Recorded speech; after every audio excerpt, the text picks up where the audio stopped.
Welcome, everybody. It's time once again for the next chapter with Charlie Hedges as he explores turning the page on his life and yours. Hey, Charlie. Hi, Paul. You know, today is the very first show of the next chapter with Charlie for the new year of 2023.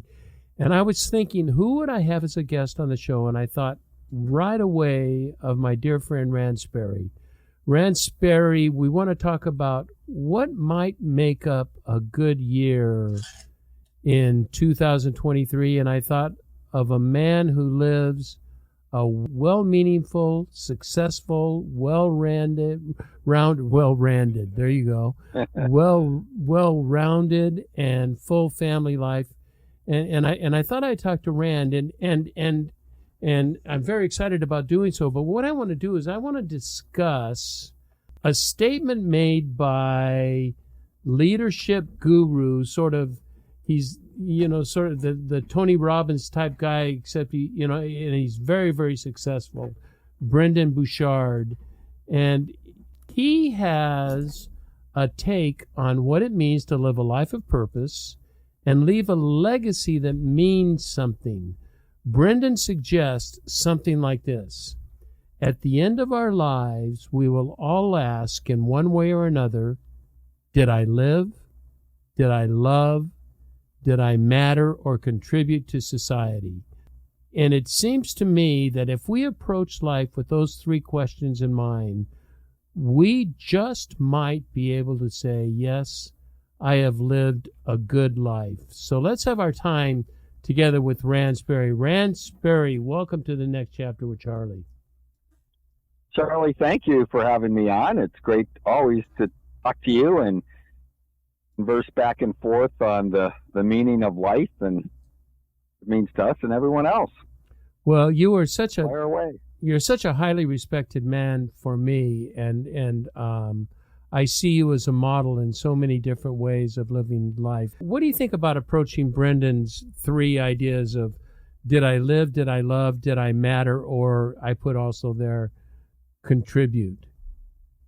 Do those seem like good questions to you?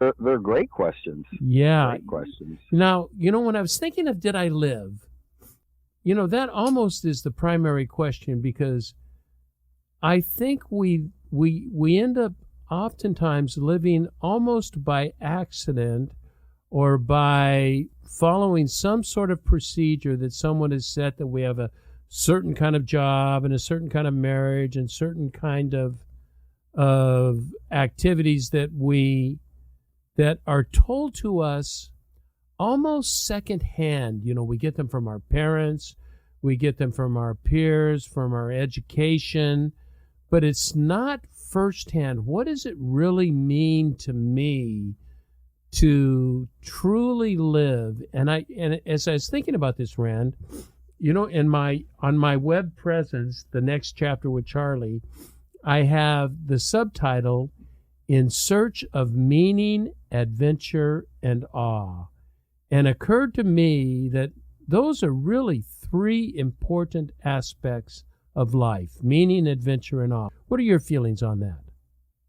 Makes total sense. I, very young age, decided that I wanted to live, and I wanted what I did to mean something, and I did want a legacy, and started with basically doing a bucket list. I'll never forget that movie that was The Bucket List. It's pretty entertaining, but so true that we really should set really broad goals at young an age as we can. I mean, even if you're a teenager. I remember one of the first things that I wanted to do was I wanted to have my own company. It sounds crazy as a teenager, perhaps, thinking that. I did. I wanted to graduate from college. That meant something to me. And then I wanted to go out and figure out what I want to do in the world, and I wanted to make an impact.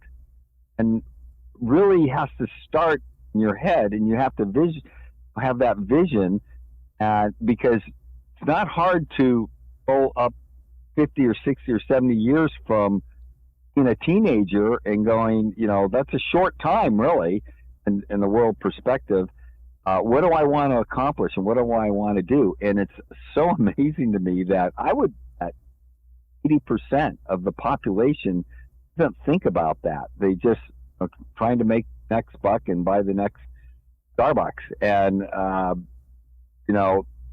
making your life count is what I've always wanted to do. Now, there are people out there that don't really, they're happy if they get a job, get a paycheck, go home, maybe get married, maybe have kids, and that's it, and retire.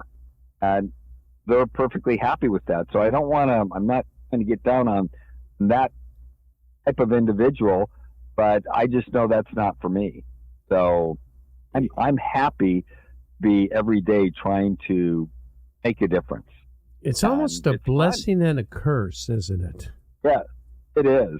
It is. It does feel good once in a while to just sit down at home and relax and have a drink and a cigar, in my case. There you go.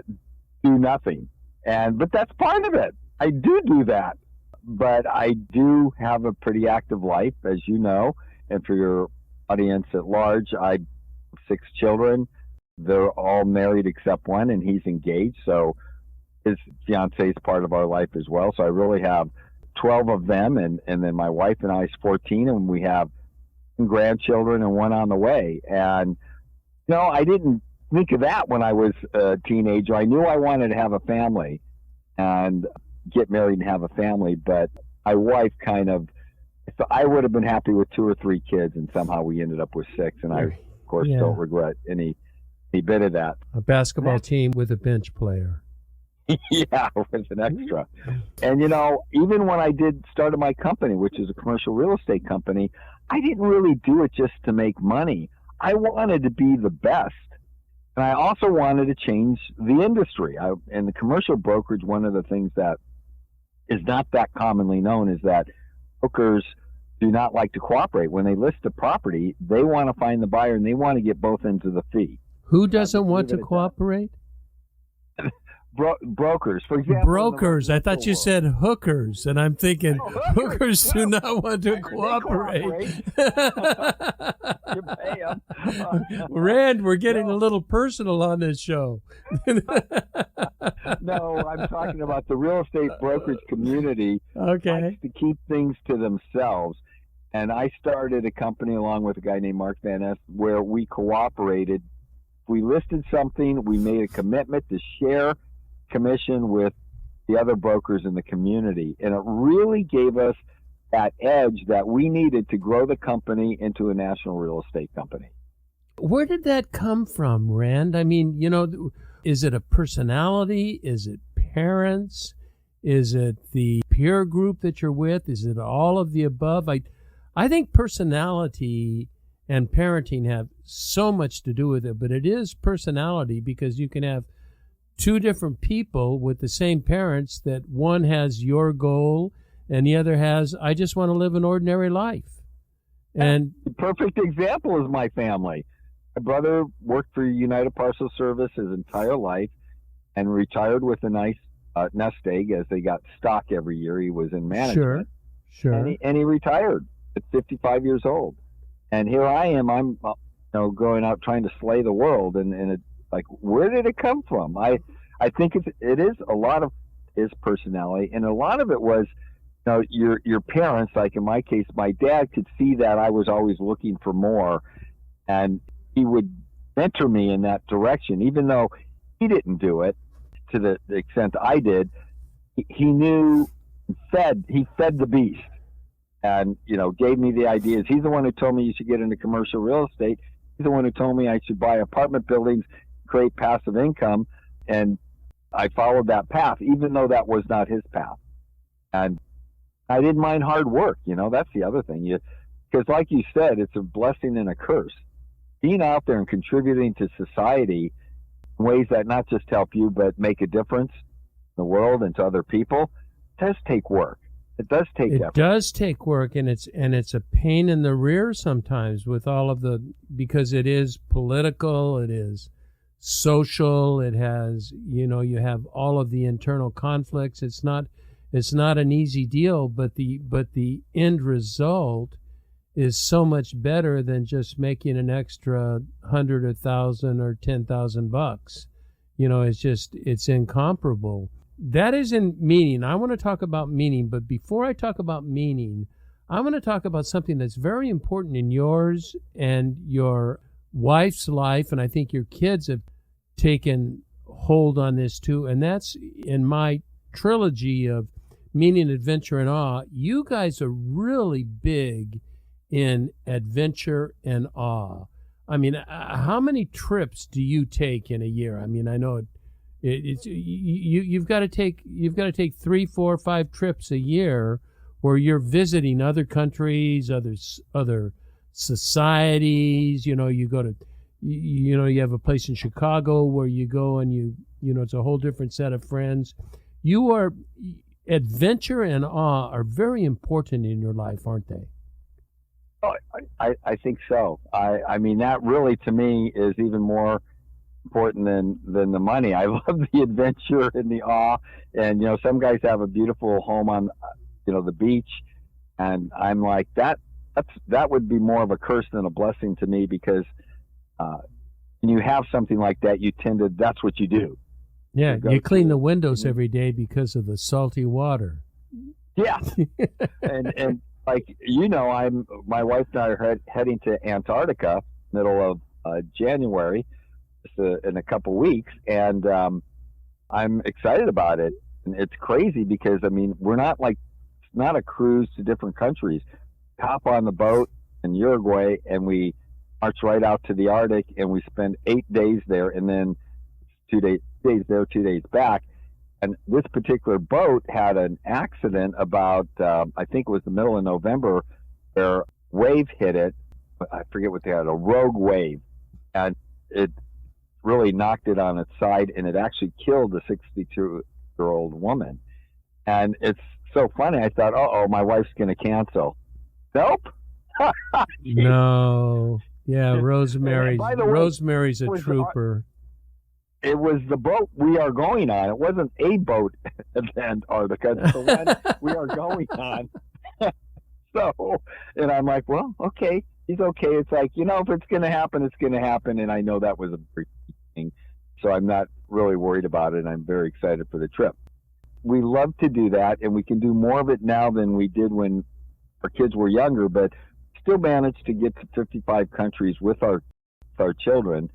And over 100 for myself. I think I'm at 103 and she's at 100. You're at 100 countries? Yes. 100? I mean, I thought I'm at about 35, and I thought I've really gone to a lot of countries. 100 countries? That's like Charlie, a third of the world, isn't it? Yeah, I think there's close to 200 countries. It's about a half. Oh my goodness. When you talk to people, I typically don't know that many people that have traveled to 35 countries. Still a lot of countries, and I'm embarrassed to say, if I would have asked the last 3 or 4 presidents of the United States, I bet they haven't been either. I mean, it's amazing. You kind of wonder, like, oh my God, the president of the United States has never been to Europe. I won't make any comments on who that was, but that's the kind of world we live in. People tend to not gravitate outside their own little sphere, and I think they're missing out on a lot. What do you think it is about adventure that is so, because, it's huge for me, and I'll give you a little example that a lot of people think, because we talked about travel, that it calls for a lot of resources and it takes quite a bit of money to do it, but it's not essential. Like, I was planning 6 years ago or so of taking trips to Europe where I was going by myself and I would be doing a lot of walking. So I wanted to kind of just test out what walking was, and I bought my clothes from REI, that I would have my walking shoes and pants. And then I just walked. Now, it won't mean a lot to people who don't live in Southern California, but I walked downtown Garden Grove to middle of the Orange Circle. What would that be? Orange? Yeah, so the middle of Orange. And I took a day's walk, and that was an adventure. I'm right here in Southern California, right in the middle of, there's not beautiful countryside, it's just houses and all, but it was a great trip. I took myself a little backpack and some water and snacks and stuff, and just kind of walked and stopped and would look at shops and enjoyed downtown Garden Grove, which I didn't even know there was such a thing as an old town Garden Grove, which is just totally delightful. But that's the kind of adventure. It's stepping out of not my comfort zone, but my regular zone. Stepping out of what I do day to day and experiencing. And I think in there, Rand, is a hunger for learning. What do you think? What you just described, Rosemary and I love to do in Chicago. We will leave the apartment and we will be gone for 5 to 6 hours. We will head out and we'll walk 2 hours, 2.5 hours, grab lunch. We're on the other side of Chicago by that time, and come back. And she has her little steps to give you an idea. It's 19 to 20,000 steps. And it's about 6 or 7 miles. I was going to say that's a lot of miles, isn't it? That's a 5 mile walk a day, a 6-7 mile walk a day is great. Yeah, and you see things you don't see when you're in your car. You don't. That's the learning part you're talking about. It's like, wow, look at the architecture of that building, and wow, look at how small the windows are on that building. Oh, I didn't know they had that store here in Chicago. Yeah, it's just so many different things that you see and you smell. You smell food, you smell the outdoor greenery, the gardens, flowers, things, in your car, you got your air conditioning on, the music on, and you're just trying to get where you want to go. And you really don't really see things. See, smell, and hear. Those senses are important, and we don't get that by just driving in a car. So no, you pass them way too quick, and you're not paying attention. I'm a self-confessed Europhile. I just love Europe, and particularly I love the architecture. I will walk and then I will stop at a building, just like what you were talking about, and I can sit for 15 minutes and just admire the building. When I was drawing, I was drawing for a while, and I'm not really a skilled artisan like that, but I still was drawing buildings. And how much love I got from drawing the building and looking at the building, admiring the genius of the man-made architecture behind it. And that is, I think adventure is just stepping out of, as I said, not your comfort zone, but your regular everyday zone. Now, what about awe? What kinds of now buildings give me awe? That's adventure, but buildings I get awe from. Great architecture, bridges. I love bridges. I'm a huge fan of bridges, no matter what country they're in. What is it about awe? Are you impressed with that aspect? I look at architectural structures, like you said, bridges, high-rise buildings, different, unique type of architecture, and I go, all of that, by the way, came from this earth. In other words, it's kind of weird when you think of it. At one time, it was all just earth, and somehow they managed to make this bridge, and make it work. And so it took, finding the resources in this earth, this planet, and then molding them and creating them to be strong enough to hold cars on them, and then somebody having the intelligence to design it and engineer it so that it works. And that's what goes through my head. And to make it beautiful. And, bridges, there are bridges that are just extraordinary. And it's just an amazing thing. I mean, I know we digress from, what's the meaning of life. And no, we don't digress. This is what we're not just talking meaning of life. We're talking about living a full life. And I think living in awe is living a full life. It's an appreciative, grateful, understanding of the magnificence of the world. We talk about awe, and we talk about, we get into nature, Mount Shasta, the mountains, the snow. I find, and the city gets poo-pooed by people who are of the nature ilk, but I find man-made is sort of God-created talents that a human being created something, as a creator created the earth, created something of magnificence that can be appreciated. Look at the cathedrals in Europe. I mean, they're scary. They're just they're scary beautiful. Charlie, some of these are 1,500 years old. I mean, the average is about 1,000 years old. And I was just on a cathedral tour this last summer, and we saw churches every day. One would outdo the other, and it's just like, and you do not see that here in the United States like you see it in Europe. That's one of my favorite things in Europe. There's so much. It is very different than the United States, especially in Orange County. We are all about facades and like Las Vegas, fake pyramids and fake this and fake that, and they're going to last 20 years and fall apart. As we're on Live, let's talk briefly about meaning. And I have a hard time doing this without talking about family, and that's going to be next. But what types of things, apart from your family, offer you a sense of meaning in life? Can you think of anything? Well, it's probably that part of contributing. And in other words, to me, it's helping make a difference in a person's life. I don't know if that's meaning, but it's important to me that, because I felt like I've been treated pretty well in life. So many different people that have given me a hand. And so it's important for me to help others that need that same end.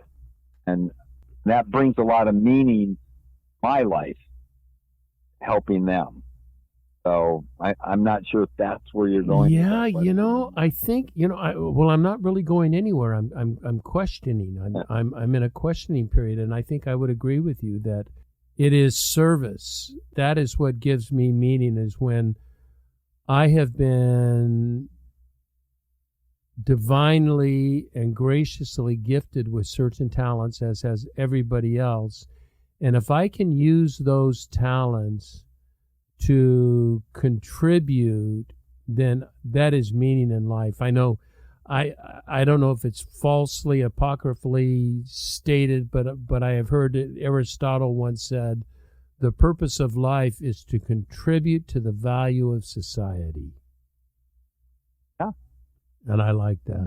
Let's move on to the next one, because I kind of want to go through this podcast and just give people ideas of what they can do. So living first-hand lives, not second-hand lives, and not couch potato lives. But the last one, or not the last one, the second one I would talk about is Brendon says, did I live? Did I love? And, here's another area you excel. And I don't know if we'll have time to talk about all four relationships, but I've listed four different relationships. One are typically our family and our, handful of 3 or 4 or 5 very, very close people to us. So there's one, the very close, very important family.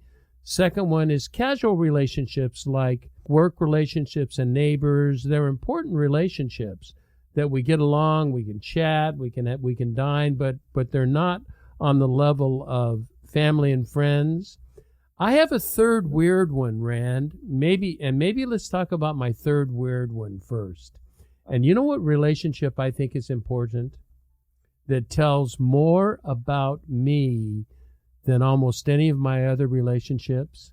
And that's how I treat salespeople and sales clerks. I think that tells more about the kindness, the capacity, the humanness of an individual than anything else. Rather than think they're not there to be my servant, they're there to assist me in purchasing or acquiring something that's important.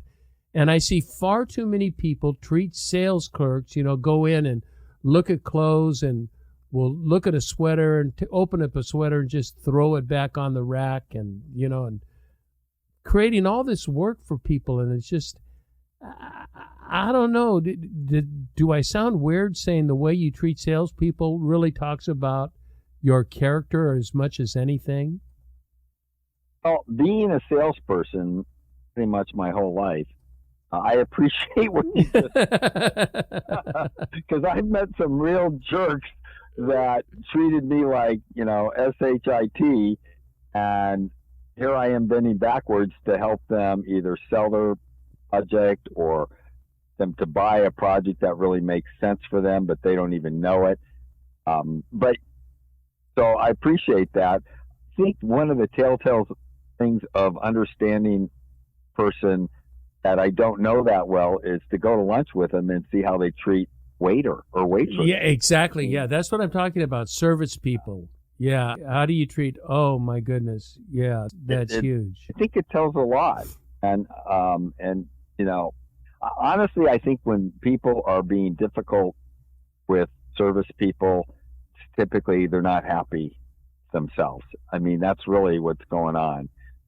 You're not happy about where you are in life or what you have not achieved, or some personal things going on in your life. And when I would train salespeople, because I'd warn them, you're going to go out in that world there and talk to people, and some of them are not going to like you. They don't want to be sold. And you have to understand that they're probably, in many cases, even the person who cuts you off, the road rage we see, if we could sit down and talk to those people, something happened in their life. It could be as recently as the hour before they got in the car or the 20 minutes before they got in the car, to the fact that they got laid off or they got fired or they're in or nothing else. They're in a hurry and we don't know about it, that they've got a meeting that they've got to get to or something important, and they're going to cut people off because they got to get there. Yeah, that's a good point too. And so you have to understand that it's not personal to you, their behavior, but see people be good salespeople and people of service. Just tell you something, because no matter what's going on in their life, because no one's having a perfect life, let's face it, they maintain that ability to treat others with the respect they deserve. Respect and kindness. It's a beautiful person. Kindness is one of my top values that I respect from other people, and it is something that I attempt to live by.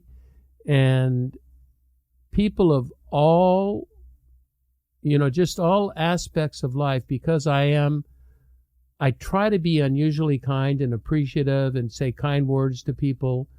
You can't believe how that comes back on you. When I go to restaurants, I'm treated well. When I go to the store, if I know somebody, they take care of me. And it's not because I've paid them extra money or anything. It's just because I've been flat nice. What is it? What does it take to be nice? It doesn't call for much. It is amazing, and like you said, it comes back tenfold. I just had that experience before I got on the phone with you. I was in South Coast Plaza here in a store, and the salesperson went out of their way get product I was looking for to make sure I got the rewards points, because I was in Bloomingdale's and this product. And God knows you need reward points. Yeah, and you can buy the same thing in the main store down the mall, and she didn't have it in stock. She called the main store and convinced them to let her go get that inventory, bring it to me, just so I could have the rewards points. She didn't have to do that. Oh, that was that so is so amazing. kind. Yeah. Oh, anyway. Yeah, and those are the things that make a difference. When we can talk about loving of our, the love we give that are people that are close to us, but the love that we show, the kindness that we show to strangers, or people that we contact with in business is absolutely critical. So it's how I live my life, how I love, and there's lots of love. There's lots of critical things. We could spend the whole show on love, but I want to talk about the last one, and I want to talk about it's did I live, did I love, did I matter? We already covered this, but I think this may be one of the most important. They're all three important. They're all three critical, but this is critically important, and that is, it has. I look at it as somewhat of a legacy. The people I serve, the people-oriented causes that I serve, and I'm not sure we are taught this. We were taught this. Perhaps I think I learned it as a kid in the 60s, but this is not a big topic today, is it? About serving and caring and participating in the well-being of other people. It's a good topic you came up with today. Great way to start the year. Let me tell you about my legacy and see what you think, what I would like my legacy to be. I am afraid of being known. I like being unknown. I like being just the guy that does the things without people knowing who the guy that does the things. So my legacy is a legacy of kindness and love, good-spiritedness, helping people. And I feel like if I do that, it doesn't make a difference to me if people, after I'm dead, if people know that Charlie did that. What's important to me is that I spread sort of a karmic, a mentality out there, and that other people are loving and kind and compassionate. And if I can be an initiator of that and help other people say, that really worked. I saw that really worked with somebody that I know. That is the legacy I want to leave. I don't care if I learned how to be kind through Charlie. I could care less, because I know it's a friend that once told me, Charlie, want to know about your legacy is stick your fist in a bucket of water and pull it out. And as long as it takes for that water to fill the hole back up, is as long as you'll be remembered. Well, yes and no. I mean, I think that's a great legacy, and your viewers, if they don't know, I'm going to tell them that you spend a tremendous amount of your time being out at Wells of Life and making a difference in thousands of people's lives in Uganda, and they don't know who you are. And even the people at Wells of Life, really, or the contributors that give money, don't realize how hard you work, and you do it out of the goodness of your heart. You don't get paid, and you don't get honored for that, really. So you're making a huge difference, and you're creating a legacy, but one legacy of life for other people, so that they can go on and live a full life, not die because they've too much contaminated water. So, I mean, and I know you've done a lot more than that in your life, but right now, that's what I know about Charlie Hedges. And me, that's the thing. It's not your name on the building that's so important. It's what did you do to really affect life of another person? Did you make a difference? I've heard people say, if you've made the difference in just one person's life, you've lived a good life.